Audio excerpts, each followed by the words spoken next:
Hello, friends. This is John Connor III of episode 98 of Shadow and Flame of Magic, the podcast. And today we're going to review Astonishing X-Men 42. So let's get to it.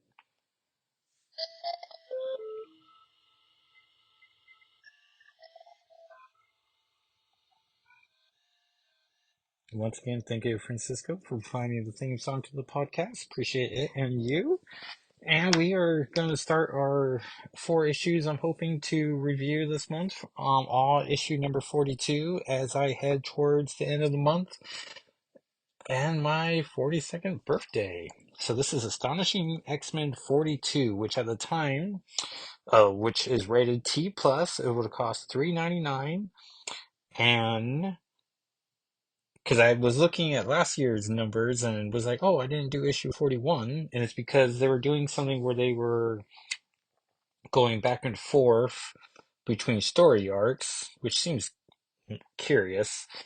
Um, like why they wanted to print all three at one time, but I guess it broke it up a little. Cover's beautiful. It's has Lockheed with guns, Kitty Pryde in with guns. She had just returned back from the Bullet. Matt Fraction had Magneto bring Kitty back, and so she's wearing that space suit. And Brew first appearance or first appearances. So let's get to the title page. This is Meanwhile, the conclusion, written by Christoph Gage, penciled by Juan Bablito, ink by Marcelo Sosa, color by Chris Sotomayor, lettered by VC Joe Carmagna, Car- Caramagna, cover art by Salvador La Roca and Guru EFX, so that's why it looks so gorgeous. Associate Editor Daniel Ketchum, Editor Nick Lowe, Editor-in-Chief Axel Alonso, Chief Executive Officer Joe Quesada, Publisher Dan Buckley, and Executive Producer Alan Fine. And this came out in November 2011. When SWORD Director Abigail Brand is captured by parasitic brood aliens, Agent of SWORD and estranged X-Man Hank McCoy, aka the Beast, is forced to call upon his former teammates to mount a rescue mission. The X-Men journey into space to retrieve Brand and her team of scientists who have been developing new technology to safely separate brood larvae from their hosts, but upon arriving discovered the awful truth. The brood have seized the technology in the hopes that they make it used to infect hosts multiple times, making them living incubators, and eventually repopulate their species.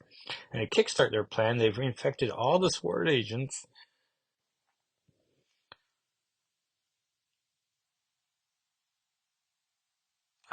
SWORD agents, including Agent Brand herself, realizing they can't exterminate the brood outright for fear of upsetting the balance of the interstellar ecosystem. The X-Men set out to find a newborn brood who may hold the key to civilizing its race. But while they do indeed find the broodling, the X-Men themselves are infected along the way, leaving Kitty Pryde and Lockheed alone to fend off their mutating teammates. And the inside cover ads for the Adventures, the Kree Skrull War, Untold Tales, 5 all-new storylines created by Sean McKeever. And it's a trading card set by Upper Deck. And it's a 190 card set with original art by Manuel Garcia and Bob McLeod. And written by Sean McKeever. So I'm like, shoot. I would have been tempted to maybe get this if ever came across it. Pandora's Box. Orbital research satellite under the auspices of the Sentinel World Observation and Response Department, or SWORD. And we see Kitty, Lockheed, and Brew running along. Lockheed's talking in his his native tongue, which now Kitty fully understands. So you're searching of brood creatures now? He's not like the others. There's a good brood creature. Anyway, that's what Agent Brand told us. She's now a bad brood creature, so let's take it for what it's worth. And Brew's like, excuse me, I know we're all running, but can we run faster, please? As they are being chased by their teammates who are now broodlings, which is Colossus, Beast, Storm, as well as a bunch of other brood creatures. Kitty's like, through here, we need time to think. I'm going to buy us some time. And so she has to take off her arm to phase through the door to lock everything. Colossus starts banging away, so they don't have much time. Okay, I sorted out the system, so even Agent Brand's security clearance won't open it. Peter, on our hand, will tear it down in less than a minute, so we need a plan fast. Tell me, it's not too late to save my friends, and maybe we'll be less angry about risking their lives to save yours. And so Bruce says they're fine as long as they still resemble uh, their bodies, which they are quickly becoming more and more brooding, um, like the Brood. So, and Beast is not even blue anymore. He's just full on brown brood. So we even the odds. And Brood's hoping she has a plan. I do. I'm just trying to decide if I can trust you. And so Colossus Brood, Colossus comes like crushing with a crane. And none of the Brood want to hive mind link with Brew, as they don't want his disgusting solo thoughts, because he can hear the hive mind, but he's not connected to the hive mind, which makes him a little sad. And the Brood's making fun of him, and no one wants to link up, but finally one person does. And then we get a flashback to what the actual plan is. When I was infected years ago, I felt the hive mind thing. It's a two-way street. They can touch your mind and you can touch theirs. Think about what makes you different from them. That when you see another being in pain, you feel bad. You put yourself in its place. Think about how scared you are, being alone, like the rest of your kind, and different, always apart, but how sad it makes you that they hate you for it. Take everything that sets you apart from them and shove it into their minds like a knife. And so it goes exactly the plan. The Brood let out a horrible scream. Kitty busts through a window, blasting. Peter, it's me. Please, I know you can do this. One of the queens is dead. You can fight off the other one. And then Beast grabs Loki by the throat and lets out a gook. She's like, Peter, please, I need you. And then that's enough to turn Brutocious to, he's like, Kaya! And she's like, that's my boyfriend. Because this is the era where she came back from the bullet and naturally they start dating over again. It's pretty gross. And then Brutocious gets Storm. I can't think of a fun way to combine Storm and Brood. Strood. And she gets her mind back. And Agent Bran is now taking over her own mind. And so she tells Hank to behave, which he immediately does with a yes, dear. The key to a happy relationship, established early on who's boss. And now the Brood are turning against them. We get a great splash page of all the X-Men. Storm looks like she's back to her regular self. And Kitty's holding a gun, pointing at us. It's like, I think you got that backwards. Oh yeah, because he's like, disobedient, willful children, you will all be punished. Now, so she's saying they're going to be punished. And so they all make a deal. The Brood get taken out of, and so in this moment they're gonna make a new plan. Storm kills the Brood Queen, releasing them from their hold, and so they need to make they're going to use the technology to remove the Brood from their bodies, but they're going to leave behind Brew, as they do not want him. In which Storm speaks up, we will not let you. He comes with us. The peak, orbital headquarters of Sword. And so we see all the Brood was extracted from them. Which one of the Broods does say an awesome line, and remain so. You gave the child life. Perhaps one day it'll gift you with death. Which is just a fun trait of the expression. Storm's pretty happy everything's over now. Kitty's like, is it ever really over, the Brood? They always come back. Maybe we should have killed them all. And Storm rather just try to chip away with maybe making them more like us. Lockheed says something which Kitty says, I agree. I mean, yeah, he helped us. He's definitely different from the others, but he's still Brood. It's best for everyone he's staying here where Sword can keep an eye on him. which Storm then gives us an awesome Storm speech. Yes, understand. Under guard, mistrusted, experimented upon and observed from a fearful distance. That is the proper place of a youth hated and feared by his own kind because he is different. Which then Lockheed says something. Kitty's like, no, he is something she's good at, isn't it? So Storm checks on Brew. She does not want to um, leave him alone, so he's gonna hang out with all these newborn brood, but they're gonna still have each other, and they're not gonna have the hive mind, but they've never known the hive mind, so they don't know to miss it. And Storm offers to let Brew come join them once they get a chance, if he ever changes his mind. Then we have Utopia, home of the X-Men, and Brand's making fun of Hank as he does not want to stick around and run into Scott because they're having a big issue about what to do with the future of the X-Men. And Hank's saying he's not scared of Scott. And Brand's like, there he is. He's like, where? Aw, you made me look. How droll. Anyway.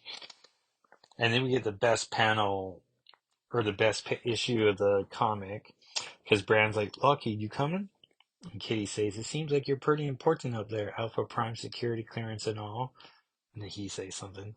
No, I mean, yeah, it's busy here, but it's easy for me to visit them. But you do know that if you want to stay here, there's plenty of room, right? And then he says something. Well, what I want is important. I mean, your career. Oh, the hell with it, Lockheed. Please stay, please. And then we get a cute little purple heart over them as they hug. She hugs his feet, which is just adorable. And then Bran and Hank fly off, and she's like, "Don't get any ideas. I'm not throwing my career away to play wifey." And he's like, "No, you look like a lady who will be soccer mom material." And that's the end of the issue. Next issue is Emma Frost, Danger: The Secret Avengers, which is with a cover by Arthur Adams, which looks incredible. I don't know who the colorist is here, but Arthur Adams draws amazing Emma Frost.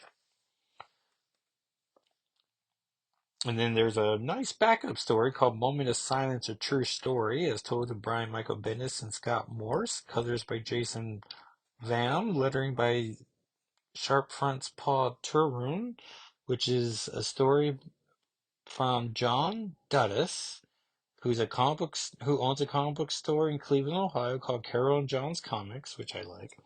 And he talks about how he's a firefighter from Ohio, and how they on the weekend went up to New York during 9/11 and just to support, and how they saw how the pros did everything and all they really did was move a rock 10 feet, but they felt like they helped and were inspired to keep doing great work. And so that was Astonishing X-Men 42, a pretty great comic I really enjoy. Then looking ahead of what comics are on sale this week, um, I'm not seeing anything that's jumping out at me. Oh, of course, Fall of House of X #1. Shadowcat's on the cover, so expect next issue. Nope, next episode we'll cover Fall of House of X. On the cover is Kurt, Kate, Shadow Kate, Colossus, and Wolverine. Logan. There's the Secret Wars reprint of the first issue.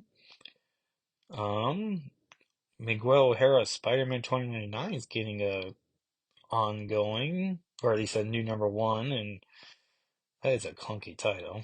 There's a comic called Marvel Meow that has Black Cat in it. Well, I guess it's maybe all the cats. So it's Black Widow with her cat, Captain Marvel with her cat. I don't know, a hero with a black domino mask. I don't know, is it Winter Soldier? I don't know, I wonder Gambit's in there with his cat. And there's Kid Venom Origins. So one comic, X comic of the week, and it's gonna definitely be a great one. It's out by Jerry Duggan and someone named Wernick. I'm not familiar with them, but definitely. I'm hoping to do a series, ongoing or a weekly series on Twitter, just cataloging the best. What I want to call. I don't know. Well, I haven't worked out the title yet. I guess I have the 2 weeks to think about it, but I want to call it the best X of 2024 and keep track of the top 10 best X-Men comics of the year.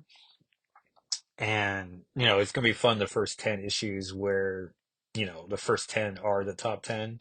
And then from there, decide like where number 11 falls. And I'm curious to see how it goes. So hopefully I can get my act together and I have how I want to organize it. So should be a fun thing. I've tried to do it before on old message boards and depending on who's the first one to respond, it goes one way or the other. I remember someone trying it maybe 3 years ago and someone being like, well, here's the best comics. And it's like, well, these were all last year's comics. Don't you see what I'm trying to do here? But we'll see if Twitter makes it easier to do. Plus, I imagine with character space, maybe we won't be able to do all 10, but we'll figure it out. And now that we're doing a new comic and or new year, I can tell everyone that I'm doing a Lockheed panel every day for this whole year. It's the year Lockheed the Dragon. No real significance except for um that Austin Gorton has been doing a couple daily projects, X projects on all throughout last year, 2023, and I've been like, well, I want to do that. Like I figured out how he must do it, and so I was like, well, I could do a panel. So it's 366 because this is a leap year, which also means it's a presidential election year. And also, our friend Susie has her birthday on Leap Day, so I forget how old she'll be now. Maybe 12? 12 times 4? No, no, no. She won't be that old. No, no, so maybe she's not even 10 yet. Oh, no, no, maybe she's 10 this year, because not that'll make her 40. Gosh, we are. Well, yeah, I'm turning 42 this month, so yeah, we're doing it, everybody, slowly but surely. Um, So yeah, 366 panels. Doing all the first appearance. It's Lockheed's first 366 appearances per panel. So some days are going to be stellar, and some days are going to be like, is that him in there? But thankfully, it's not too many of those because I was like, at one point, I was like, well, this is silly. But it's a project I love doing. It sort of unlocked a thing in my head. So I'm excited about that. Speaking of which, you can go to Twitter and Instagram for SNFWM and spelt out to see the what 3 panels I pulled for this issue. And those will go up when I upload the video. Nope, of the podcast. So, appreciate everyone for listening. I've got some big plans for 2024. So, we'll see how it all unfolds. And thank you everyone for listening. And I'll talk at you next time. All right, everyone. Bye.